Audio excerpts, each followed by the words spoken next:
So we're here in beautiful Colorado looking in front of the Pinyon pine, also known as Pinus edulis. This tree can be found in the ecosystem with the junipers and pinyons.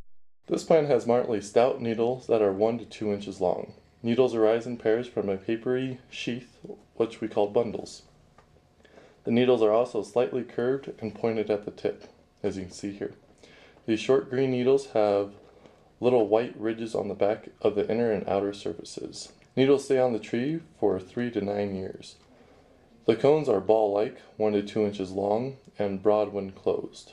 They are first green, depending on what time of the year you're looking at them, and they ripen to a yellow-buff color, with only a small number of thick, fertile scales. The cones open to about 2.5 inches when mature, holding the seeds on a scale after opening.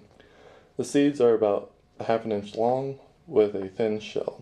The bark of the pinyon pine is reddish brown with a scaly to rough texture. We'll scrape off some right here so you guys can see that red texture that we're talking about. Pinyons grow to be about 15 to 30 feet at full maturity. The grow shape is typically rounded to irregular. Pinyon pines are native to our region and are great use as a xeriscape option.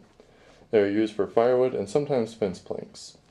When planting a landscape with pinyons, be sure to leave lots of space between them. They have a very large root system and don't like being irrigated often, so don't plant them in your lawn area. This tree's survival is dependent on pinyon jays and Clark's nutcracker. The birds catch large quantities of these seeds throughout the forest.